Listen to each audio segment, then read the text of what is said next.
Good morning, everyone, and welcome to Happy Valentine's Day. I've got my good friend here, Mark, with me with Lincoln Financial Group, and we are going to talk to you. I was telling Mark just right to this, and those that were on the call a little bit early heard this, but nothing says love than going to the office and having a webinar about gifting strategies. So if you didn't have plans for today and they're for later on this evening, this is a great way for you to prepare for your dinner conversation on Valentine's Day.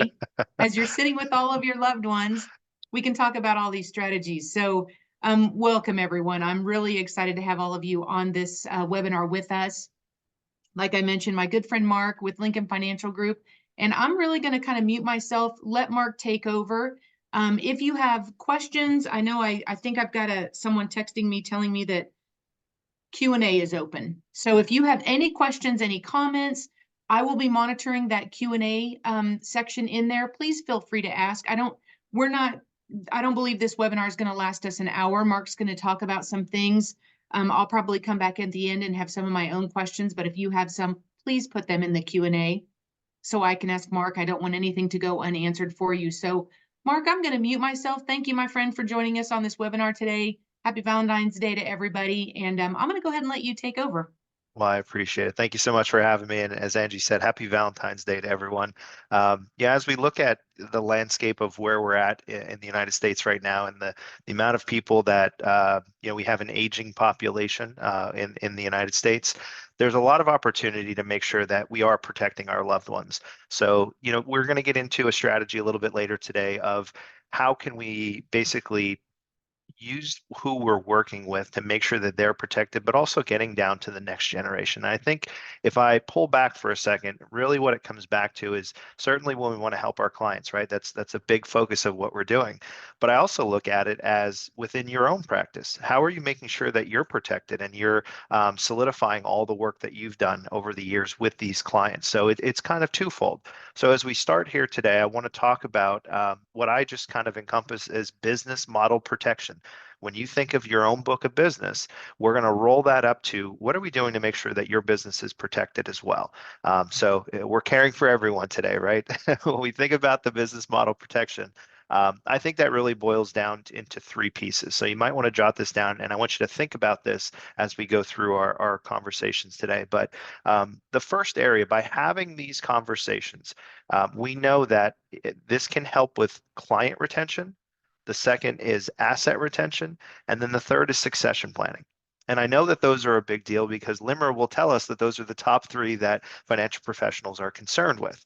And by having these kind of conversations, and when I say these conversations, I don't mean specifically a MoneyGuard conversation. I mean a care planning conversation, right? We're looking through the lens of planning. So if we look at the client retention, let's start there. You can have a wonderful relationship with your clients for years and years. Let's say you're working with them for 20, 30, 40 years, right? A very deep relationship with them. Unfortunately, when something happens to one of those individuals and one passes away, that retention rate pretty much drops in half. Those are the national statistics when we look at this. So that's a pretty big drop. When we look at the next generation, right, the second person passes away, that unfortunately drops to 15%.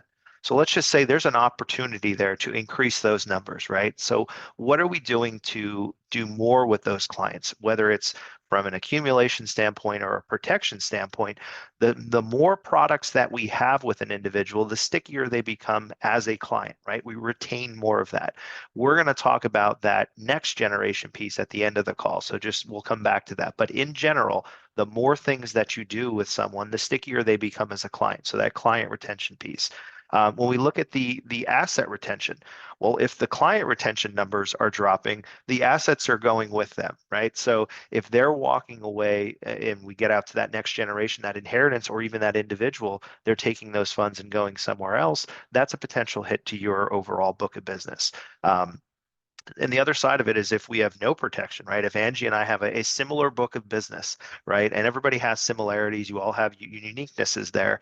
But if we have a similar book of business and she's smart enough to protect her book, well, she's solidified the folks that she's worked with, which leads us into the last portion where if I haven't protected any of my clients, they're now spending through dollar for dollar. So when we get out to the point of succession planning, I'm selling a depreciating asset, right? As those individuals go on claim, they're spending through at a much higher rate than they anticipated, and they're spending through those assets. Whereas Angie was smart enough to protect her clients, so now she has a stronger book of business to go out to market with.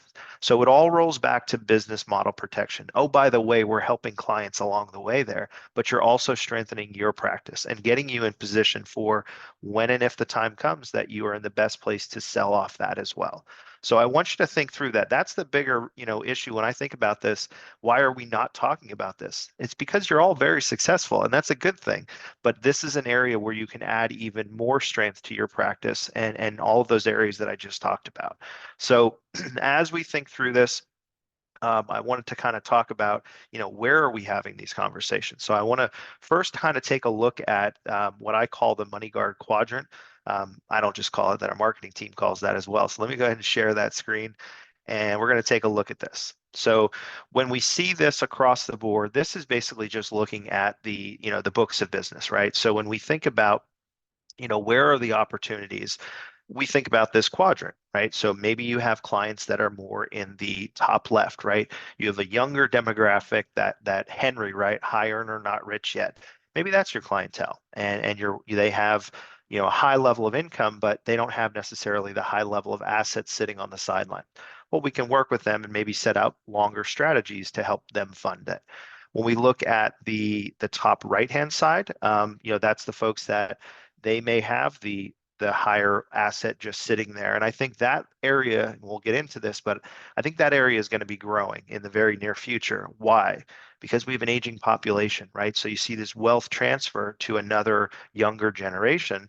Well, they're going to be inheriting large sums of money. So that may grow in the very near future if you're not seeing it already.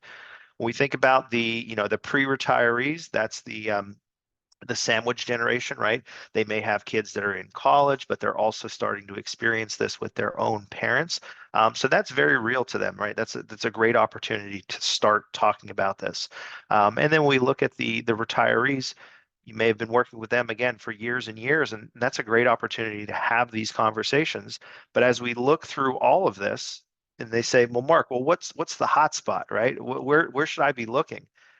Quite frankly, it's the crossroad within your book of business of healthy and wealthy. Wherever that crossroad of healthy and wealthy happens within your book of business, that's who we want to be talking to. Okay. And that's where we want to be exploring, where can we have these conversations? How can we talk about this? And it really does come back to opening up these conversations. It's not a product conversation right out of the gate. And I would quite frankly encourage you to push off the product conversation until much later in the sales process. You need to start in the beginning of this is just bringing up the overall. I say it in two ways. You need to bring up the overall need, and you need to get them to understand their plan. And they say, well, Mark, I don't have a plan. Well, you do. Through your, through not having a plan, your plan is going to be self-funding, right? And it's not self-insuring. I don't like when people say that, because insurance implies some sort of leverage, right? Some sort of advantage. If you're self-funding, you're spending dollar for dollar to pay for this kind of event. So you're choosing to self-fund. Be aware of what that impact truly is, right? And understand those numbers and be aware of all of that. One of the things that we use to help illustrate those points is when we're talking about the overall need and we're talking about the overall plan, we actually have a piece that is the asset identifier. So let me see if I can pull this up here quickly. This is a piece that you can pull from our website. This is our, if I move up to the top, it's our resource library. There's no login, there's no password. This is simply all of our marketing material, and this is one of the pieces on there. This asset identifier is really a way to capture their plan. Well, what do you mean? Well, it's a fillable PDF that you can walk in. It's product agnostic. And let's say I'm the client, right? As part of the ongoing financial process, Mark Beener and I have reviewed and discussed the risk around a life-changing event, such as an extended need for care. We're quantifying the cost of care right here, right? So you see at home, assisted living, primary nursing, right? Or private nursing home. All of that can be pulled, all of this top portion can be pulled ahead of the meeting in a matter of minutes. So we talk to this client, very important. We talk to them on this date. So now you're putting that in there and you're saying, with this client, on this date, we discussed this need. Here was the cost of care in their area. This portion's more of your business card, but all that can be filled out ahead of time. And what do we need to find out from the clients? Well, if and when this event happens, right? And that's really the question is when they say, well, it's just not going to happen. Well, if that's the way you're thinking and it does happen, you're willingly letting that decision of where it's funded from roll downhill to your spouse, to your children. They're still going to figure that out, but now they have to do it in an emergency situation. They're going to have to possibly figure it out with taxable consequences in potentially a not so great market, right? They're still going to figure it out, but you're putting them at a disadvantage. Or can we have this conversation proactively and hope it never happens, right? That's the goal of this. So this whole front end, there's nothing about a product here. We're simply looking through the planning lens and getting to understand, look, we hope it never happens, but if it were to happen, where's it coming from? And that's what we're really leaning into right here. You know, you told me, and that word should probably be changed. You're going to self-insure against that risk. It really should be self-funding. You're self-funding against this risk using the following account. So where exactly is it coming from? Well, Mark, it's coming from savings. Well, you're a part of 3 different banks. You got 6 different accounts. Where exactly is it coming from? Think of this like a will for long-term care. What is a will? Well, it's a list of directions. When this happens, follow these directions. Here we're saying, if this happens, follow these directions. So here's exactly where it's coming from. It's this account. This is the account type, the account value, and the account number. We now have a basic plan, right? And you're covering your own butt, so to speak, because now you said we've had this conversation on this day about this need. Here was the cost, and it gives you something to come back with. If I talk to Angie about a product, and for a million reasons, that's not a good time to talk about a product, it's a lot tougher to bring that product conversation up again. But we're talking about it from a planning standpoint, and we're saying, hey, last time we spoke on Valentine's Day, we talked about your asset identifier, the cost of care, and where it would be funded from. Now, 2 days, 2 months, 2 years later, I've updated the cost of care and your account value. Is this still how you want to self-fund? Or are you open to doing this on better terms? And that's what we're talking about. So this is the groundwork that you can have these conversations in a simple, easy, repeatable, and yet meaningful way with your clients. This is the key. For anybody that says, oh, I want to implement this into my practice, this kind of conversation will go a very long way. And it's a very approachable conversation. You're not talking to them about, you know, all the different products and details. You need to get them on board with their overall plan before you can improve on that. So that's where I'll say about the front end. Now, Mark, I want to interject real quick. Sure. I love this because how many times in our practice is long-term care is not, for the most part, everybody's go-to, right? Nobody's out there flashing a great big sign on their, you know, their agency window that says, hey, I offer long-term care insurance, come talk to me. But more importantly, everybody plans for the future, right? They're planning for I mean, we go to work every day to plan for the future. We plan for vacations, birthdays, funerals, I mean, retirements. Mm-hmm. So it's that whole self-funding thing. I always tell everybody, having some way to identify with your clients in where they're going to get the money, because it's not the person in need of care that doesn't get cared for. It's the family that's got to figure it out in the crisis situation. All you're doing with this is allowing the person while they're in health to be able to help their family provide better and longer care for them. And you'll get to the solution. The solution is insurance the right solution or is it not the right solution? But this allows you to build a plan for them. Long-term care insurance is never and will never be sold with, hey, I think I need to have a long-term care conversation or I need to shop long-term care insurance. And you hand them an illustration and they go, yep, I'll take that one. Right.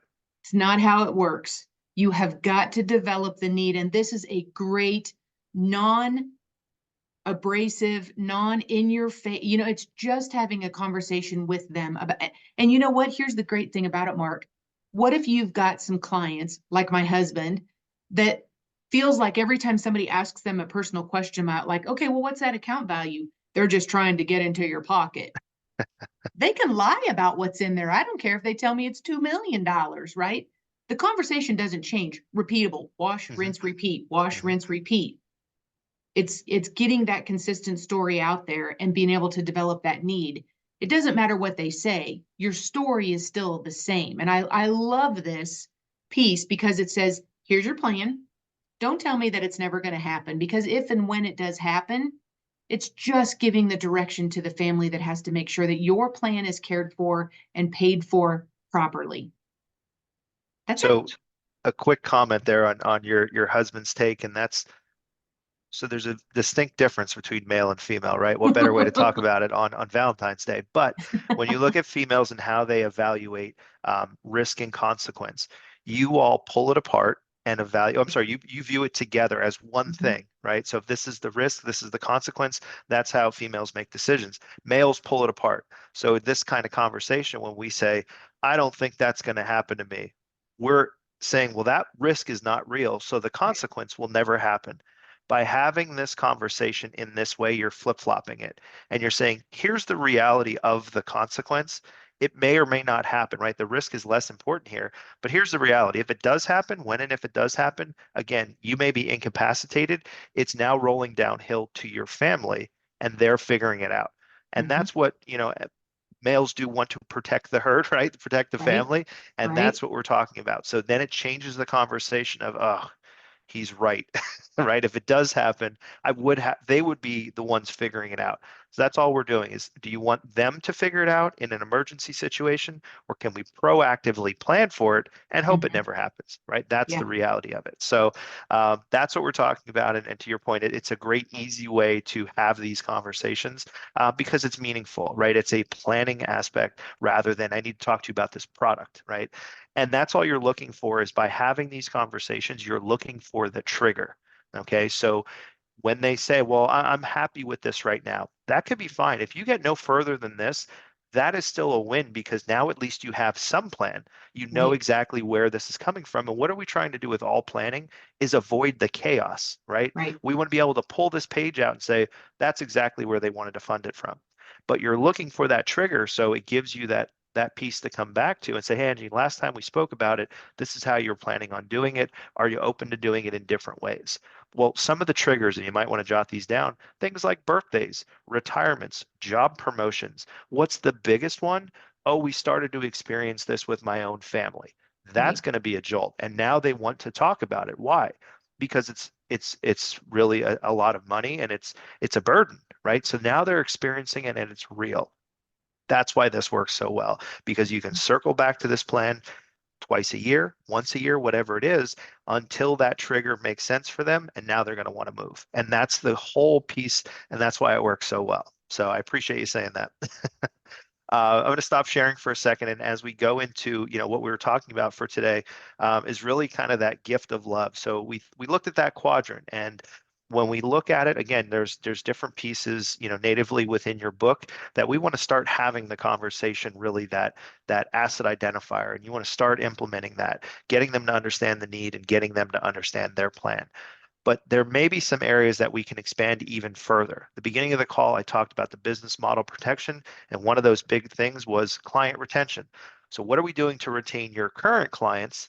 But I know the big challenge here is what are we doing to get out to the next generation, right? So when we think about that, let's take a step back and look at where we're at in the United States right now. Last year, we hit peak 65 in the baby boomers. So as Mhm. you look at that and you think about that bell curve, we are now on the right side of that where there are more people that are over 65 this year. Okay. Nationally speaking, financial professionals average age is about 68, and so the clients are about 10 years on either side. So as we think about the demographics, we certainly want to help the clients that you're working with. But what can we do to also leverage downstream, down to that next generation to attract that young new client? So when something happens to mom or dad, we're hanging on to more of those assets and more of those clients ideally. That's what this idea is about. And that's the whole idea about the gift of love that we talk about today. So I'll use myself for an example. My dad's 73 years old. Okay. So my dad's 73. I'm 41 for a few more weeks. And so in that scenario, if you have someone at 73 within your book and you look at $1 million IRA, you can cut it in half, double it, whatever it is, but $1 million IRA, the RMD calculator says that you have to kick out about $38,000 a year. Okay. Most people are saying, I'm not really thrilled about that, right? I've had plenty of conversations. It's actually more of an annoyance. I don't really want to take it, but I have to take it. And they're looking for things that we can do with that money. Well, let's take a step back. If the overall goal for this individual, they're okay in retirement, and now we're looking at creative ways of where we can put that money to work. Part of the overall plan is, hey, we want to do some gifting or possibly some inheritance to the next generation or even the grandkids, right? If that's the mentality and you have $38,000 coming out of that RMD and there's two adult children, right? 41, call it, I don't know, 43, right? So you have these two individuals, and part of the goal is to gift them to the money. We can gift the money out to them. It used to be 17,000 this year. I think it's up to 18,000. So we can gift $18,000 and hope they make good decisions, right? They're going to spend it on whatever it is that they want to at that point. Or can we gift this out with the idea of, hey, we want to put this in place for you. This is going to be paid for by mom or dad, but we're going to guarantee this protection for you and your next generation, right? Your children, so the grandkids. And that's what we're talking about today. So if we have $38,000 and we, break it up, we say $18,000 each, and let's say we do it for 3 years and stop. What does that look like, and what does that provide for the next generation, and ideally putting in place for their children, right? The grandkids. That's what we want to take a look at today. And so I'm going to pull up an illustration here first of a 3-pay. So let me go ahead and share my screen. So what we're looking at right now is that 41-year-old. And in this scenario, we're gifting out a 3-year period. So as we go through this, I always like to start on this page just as a quick refresher. Too many times I've seen people that jump right to page 4. So I'm on page 12 at this point, and they jump right to page 4. And what do we see? A lot of numbers, right? And it can be intimidating. If this is the first time they're seeing this, there's a lot going on. So instead of starting here, I think it goes back to basic sales. We have value and expense. If we start on this page, we're leading with value. On the other page, first thing they see is the expense, right? So by here, we're leading with the value. We'll get to the expense portion. So what are we saying? This is the cost right now as we look in North Carolina. So it's giving you the home health care costs and it's giving you the nursing home costs, both today and into the future, right? So it's showing today's cost, home health care, 4,500, 9,300 out in the future. The home health care, we're seeing that is 16,000 and then over 34,000. Okay, so those are the numbers as of today. Well, what can we do to hedge against that or put you in a better place? Well, we thought of a creative idea, right? So working with mom or dad, we wanted to gift that money out to you for a 3-year period. So we're going to look at $18,000 in this scenario over a 3-year period, a total of $54,000. Okay, after that 3-year period, and dad's 73 right now. So 73 to 76, that's the other piece I think is very important. We're not doing this and planning this out until they're 90, right? Well, we don't know how long mom or dad's going to be here. But at 73, if they're in good health, 3 years seems like an okay period, right? So that's why we're doing it in this way. So when we look at this, what are they going to be guaranteeing? Well, day one, we have over $2,700 a month that they'd have access to, but they're 41. We don't plan on needing this today. We're planning on this for the future. Out at age 85, this has grown to over $23,000 that they'd have access to, because in this case, we have a 5% compound that we're using on this strategy. That's if we need it, right? Our story for years and years has always been live, quit, die. What does that mean? Well, live is the long-term care coverage, quit is a return of premium, and die is a death benefit. One of those 3 ways, that asset is coming back to you or your loved ones. So that's what we're seeing here. Right here, this is for the live portion. This is for the death benefit portion, right? We put in 54,000. You'll never get a death benefit less than, in this case, 65,000, right? So there's an increase there, and that all of these values come out income tax free, right? So there's a tax efficiency and it's all guaranteed again.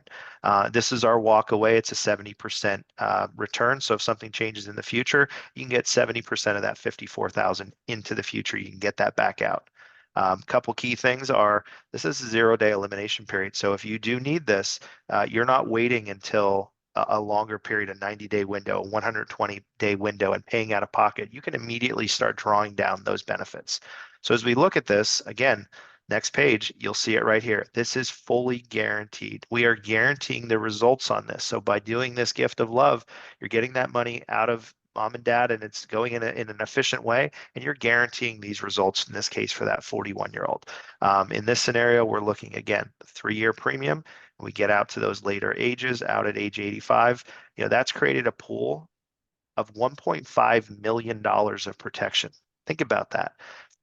Based on that $54,000, you can guarantee that I can put an insulator for your portfolio of 1.5 million. That pays out again at over $23,000. If you never need it, income tax-free death benefit, more than what you put in, all comes out income tax-free. So that's what we're looking at on just a 3-pay. What if we could do more, right? We talked about the opportunity of, you can, based on that individual, you might have a whole lot higher RMD value. So we have another example here. And this one, we're looking at this on an 8-pay, right? So that same individual, we're looking at, actually, this one was a male. So the other one was a female. This is a 41-year-old male, $18,000 going in, and we're doing it over a longer period, 8 years. So this one's 144 total. So what is that? 81, dad's going to stop paying on that one. Well, this one, the numbers look a lot better, right? We're starting at 6,700. At age 85, it's almost $58,000. Okay. Death benefit there is 162. Again, we put in 144. When you look at the total pool, if I go out to age 85, this guarantees almost a $3 million pool at over almost $58,000 a month. Okay, maybe that's too much, right? But we don't know, right? With the way that things are going and the fact that this is a 41-year-old, we have a 44-year time horizon until we potentially need this. It's getting expensive for everything right now. So is this a way that, would you rather give them a death benefit of 144,000 or do this ahead of time, capture their health? That's another big piece here. We are monetizing the fact that they are healthy at 41. We don't know what their health would be like if 10 years from now, mom or dad passed away. Well, now we're at 51. Health conditions pop up, right? So we're doing it at the younger age and locking it in, and it's fully guaranteed. So that's where I think there's a wonderful opportunity here. You're underwriting a younger, healthier individual. You're guaranteeing the results, but you're pulling them into the practice, right? If I'm that 41-year-old and they say, hey, mom or dad wants to do this for you, and this is what it'll look like, believe you me, I would be pretty excited to work with this individual, right? Because now that piece and that risk is off the table. And what happens then? Well, now you can start your normal routine of going through the financial planning. This piece is taken care of. We don't have to plan for this in the future, right? Because it's been handled. So that's where I think there's just an amazing opportunity. And you can see this happen at, across a family where they'll say, hey, Angie, let's do this for the kids. Well, there could be 3 kids, or let's do it for the kids and the spouses, right? It could be 6 tickets by having that one conversation. And that's where I really think about this. That's the exponential growth here. It's the same meaningful conversation. It just depends on who's available to be underwritten is really what we're looking at. So I'm going to pause there for a second. Angie, any questions, thoughts, anything I missed here as we're looking through this? I don't have any in the Q&A or any in the chat, but I absolutely love this. So remember, Valentine's Day, right? So that is a true gift of love. I absolutely adore this because we just recently had our very first grandbaby, and it's not that you don't love your children, but the love you feel for those grandchildren is it's just a different level of joy, right? So the fact that you can give a gift to your children that truly does resonate, right? You are protecting your grandchildren by protecting your children. Mhm. And I hear it a lot too, Mark. Yeah, I've got to take my RMD. I don't know what to do with this. Can you help me with that strategy? I promise you, if you start having these conversations, there's not a lot of people in your communities that are probably positioning what we think of, oh, it's long-term care insurance. Who's positioning this as an extended care plan, as a way of gifting strategies to take care of your later generations? That is true legacy planning. And I Absolutely. love this. And if you would just go through, look at your book of business. I will tell you, decades ago, Mark, I can remember when, and MoneyGuard's been in this space forever. They are not new to what I'll call the hybrid, space by any stretch. Right.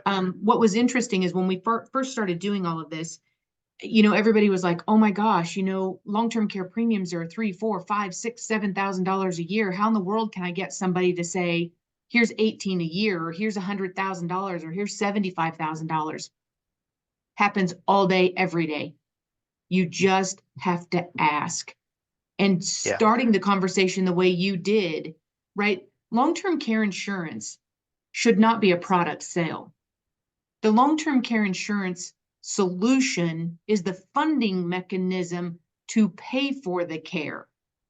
Just like you buy annuities to fund an income stream so you don't outlive your money. Well, I'm sorry, Mr. Client. You told me that this probably wasn't going to happen to you, but yet you're still planning for your money to last beyond age 80. So you're expecting to live that long. We should probably protect that as well. And so a little bit of long-term care planning or extended care planning, when you think about your book of business and how you're going to talk to your clients, you kind of got to settle into the fact that you have to be comfortable making people a little uncomfortable, because it is a need that you have to disturb. And like Mark said, the difference between men and women have this ability to play it out, right? I mean, we're thinking about today, tomorrow, the next day, 10 years down the road, 50. It's not that men don't, but women are associating with all of that along the way and the consequences of what that could do. And so having those conversations and bringing it full circle, that's why it's also really important that you talk to both husband and wife.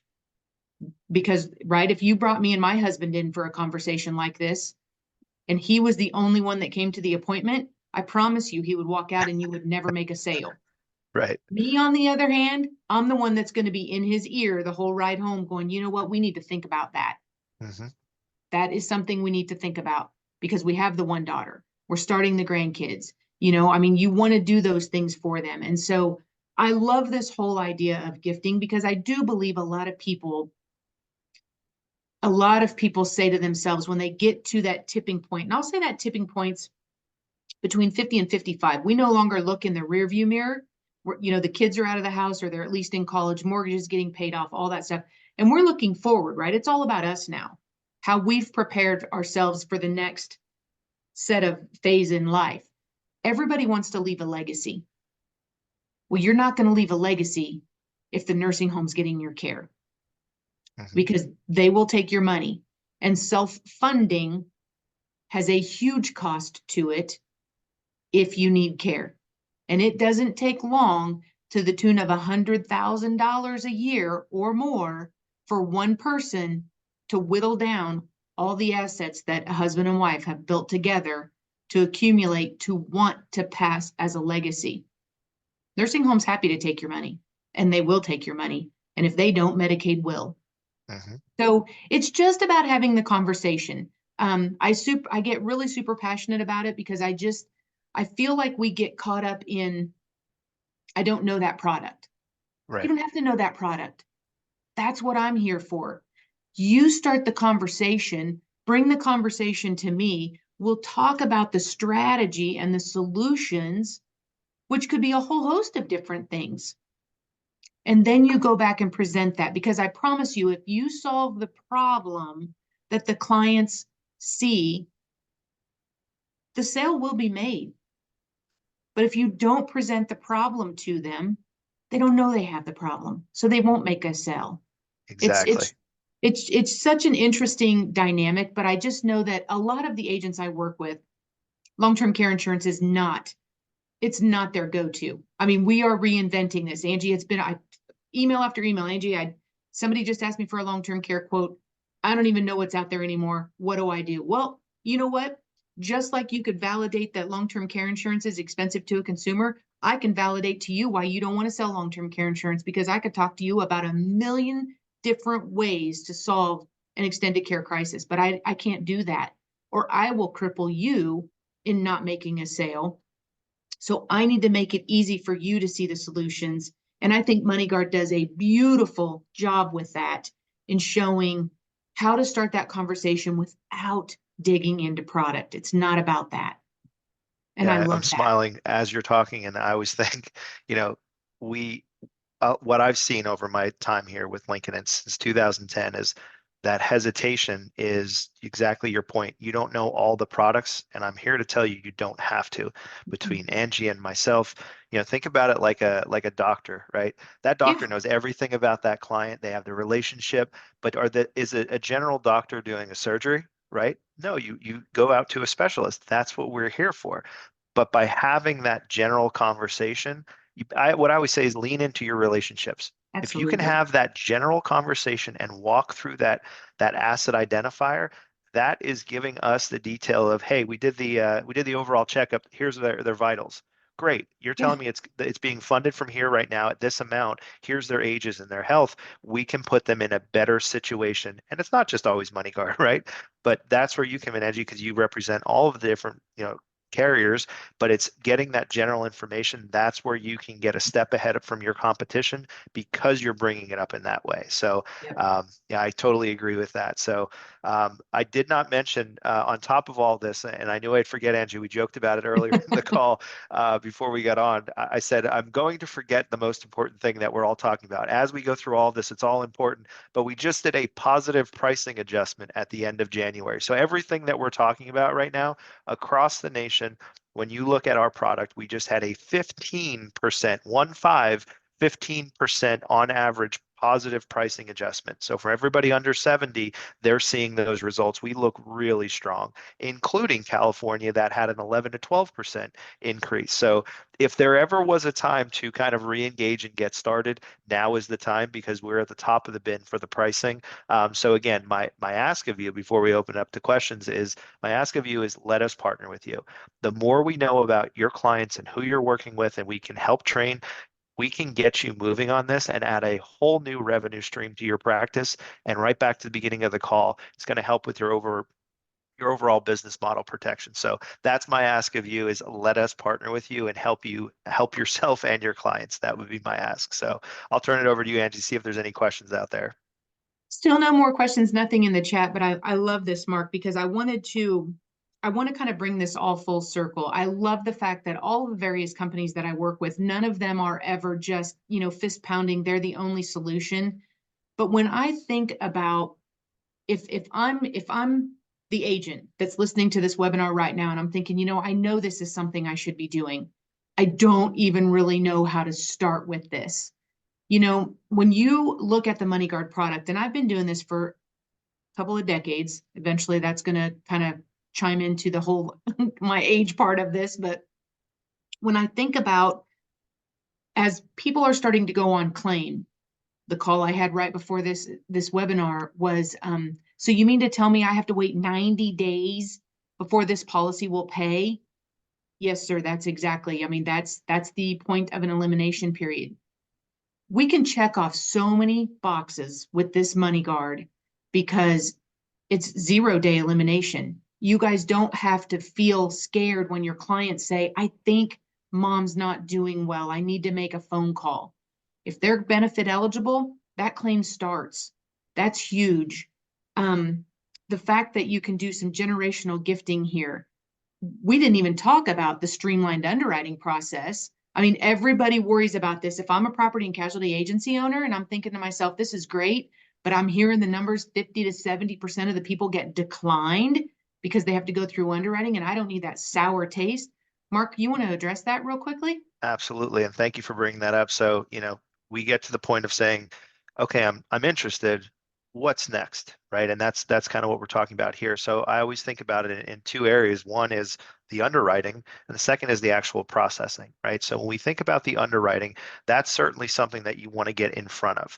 I'm a big advocate of you all work really hard to have these relationships be in a really good place with your clients. I don't want to see one piece of business get in the way of that. So in order to avoid that, we need to be very upfront and we need to set expectations about what this process is and can look like.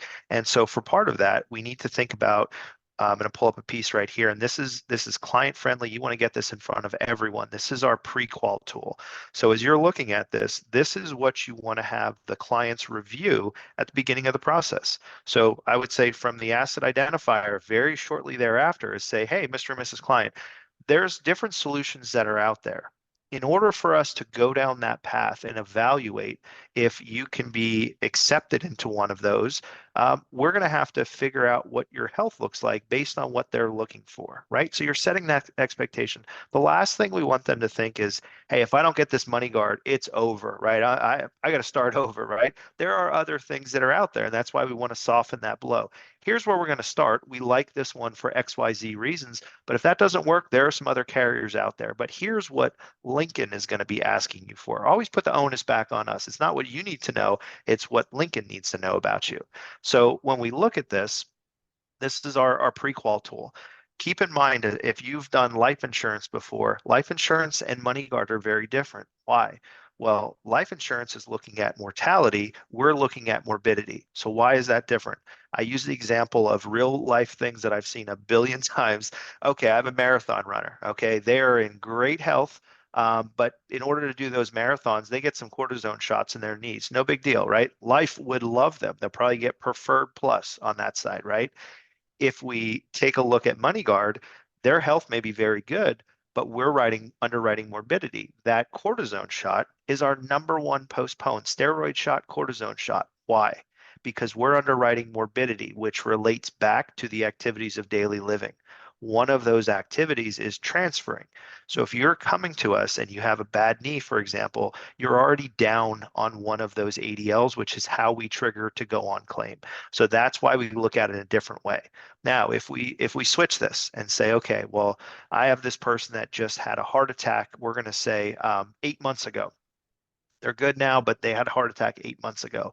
Life insurance is not going to like that very much. However, on our side, not to say that we like it, but if you had a heart attack 8 months ago and everything is in good order, you can be approved for MoneyGuard because it doesn't affect the morbidity.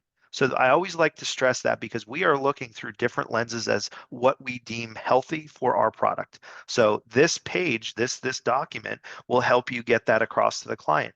You don't want to take it lightly. You want to have them put the front end work in to say, what exactly are we looking for? Surprise, surprise, look what's at the top of the list, the joint injections, right? It's our number one. Other things like can't be going through physical therapy. Basically, all of this is, are you coming to us at your 100% is the easiest way to think about it. These are the non-starters. So as we look at this list, they're pretty serious things.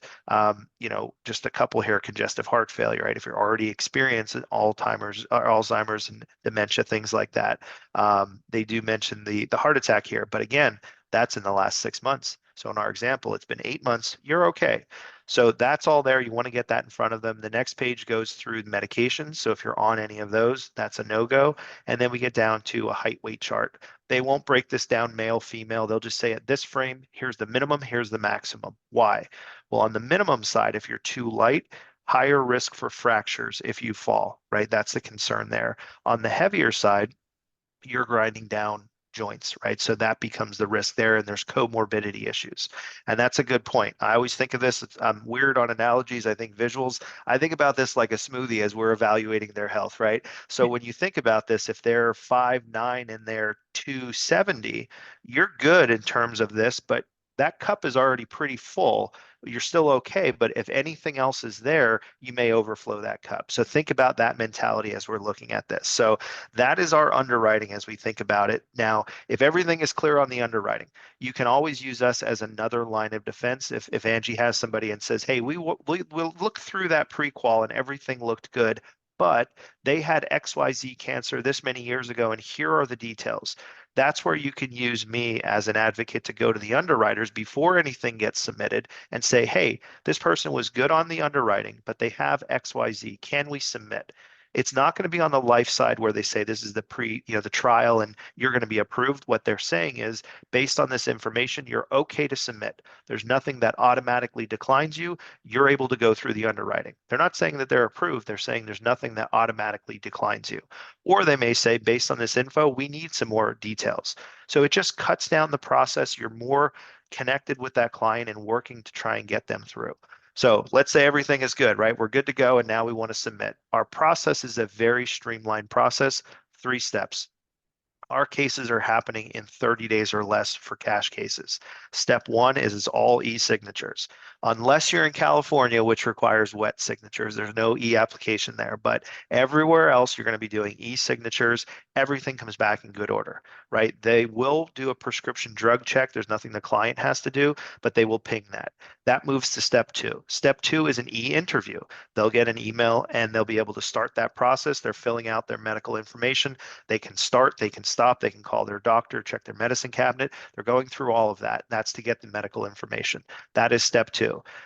If they are 61 and above, they will also have a 15-minute cognitive screen. That's it. There's no pulling of records, there's no APS, there's no physical, there's no blood work. It is just that streamlined process. Once that is completed, we get to step three. Step three, they'll make that decision. It's either thumbs up or thumbs down. We don't do preferred and standard and all these other things. You either are approved as applied for or declined. If you are approved, now we're at step three, the final, that's the delivery. That's when we do the final set of signatures, and not until the last step is where the funding actually takes place. So what I always say, Angie, is look, if you have somebody that's on the fence, it's the medical close. Let's have you submit to see if we can get an offer from Lincoln. What I always say is they have to say yes. Lincoln has to say yes to you before you say yes to them. So by submitting, you're not saying that you want to do this or you're giving them any money. You're being evaluated and seeing if we can get an offer. At that point, you can walk away or you can decide to make changes and move forward. So that's the process. Again, 30 days or less. The younger clients, if you're under 51, we actually have the ability to do instant approval. So if you have a younger client that's healthy, this is going to happen even quicker because they could potentially get an automatic approval, which happens a lot quicker. So the other thing that I always forget, and it is very important that's happening recently, we are bringing all of our underwriting in-house. We are almost there, and that's happening throughout the year, but all of our underwriting will be happening in-house, which is a big deal. Angie can tell you a little more on that. Yeah. Yeah, So, it's nice when you don't have to go to a vendor or, things get hung up or caught up or slowed down at a vendor level. So that's wonderful. yeah. Let me check one more time.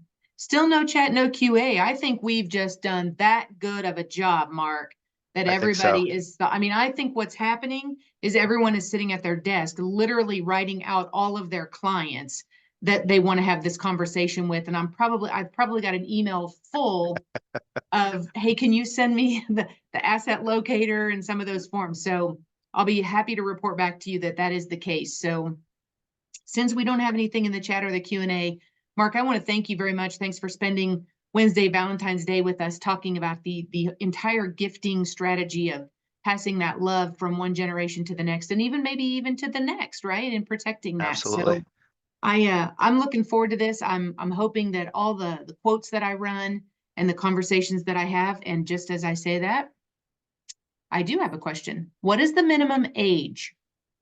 Great question. So on the fixed product, the minimum age is 40. So 40 to 80. If we're in California, don't ask why, it's 40 to 79. Wonderful. So still can go down to, if anybody didn't catch it earlier, right? He said that the Henrys, the high income, not yet rich, though that's where you're going to get into that younger age demographic. And believe you me, it's not that we necessarily sell a ton of long-term care to the super young at age 40, but they are certainly watching their parents going through the caregiving process with their own parents, which would be their grandparents. So again, we talk about the generational strategies to take care of our families. Think about the generational struggles that we all see in our own lives, because if you probably put a panel of all of us, we'd all have very similar stories about what we've experienced in our own families. Right. Think about that, because it's not that I love your expense and your value. That's not what rings true. But think about the people in your own lives that you've even if it's not been in a super long extended care. I've had an aunt in a nursing home for 8 years. Even if it's just a caregiving process, think about that. And what does that do to your family, and how do you navigate through all of that? And the whole point of this is to make sure that you're providing the guidance, the direction for your loved ones when you need that care, and you can actually help your family do that for you for a better, longer period of time. If I can make one comment on that, and Please. I can't agree with that more when you're talking about the actual claims. If we think again back to the idea of gifting of the gift of love, one side of it is the financial, right? The other bigger side of this is the actual system that you're putting in place to make sure. So if I'm working with mom or dad and we're gifting out to the next generation, we're giving them that guaranteed pool of funds to pay for this. But what we're also doing is we're putting the system in place for those grandkids to actually make sure it's being provided for the parents, right? So that's where you really get into that. Yes, we're putting that pool there, and if they don't need it, it's going to the grandkids, right? So that's the other side of it.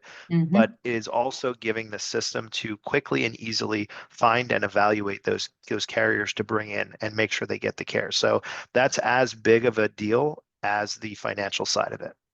And I told everybody this wasn't going to be an hour webinar, and here we are approaching. And I have Sorry. one more comment about that as well, is without insurance, you're going to navigate the caregiving process by yourself. The family's going to have to figure it out. Yeah, you might have some assistance with the dismissal team at the hospital or some guidance from somebody at the nursing home.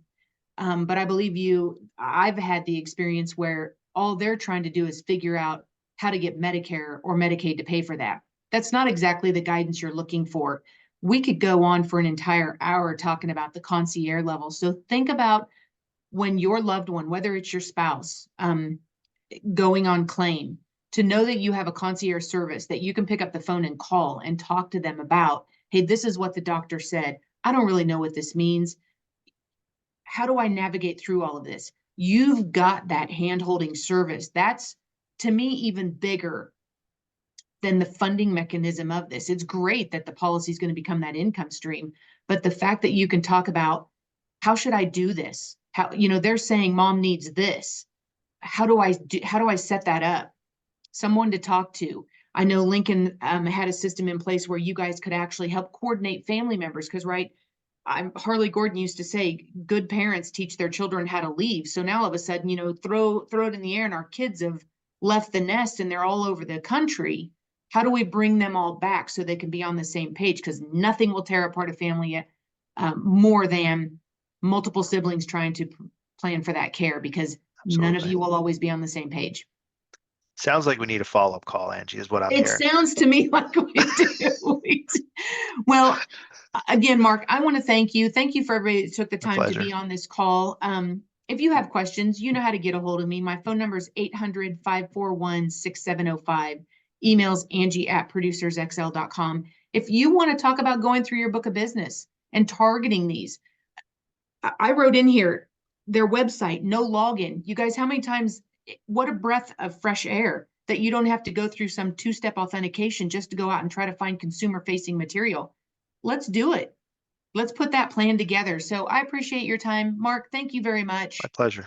I wish everybody a wonderful Valentine's Day, and enjoy your day at work, because nothing says love than being at work and talking to everybody we love. Thank you so much. Take care. Thanks, Mark. Take care. Bye.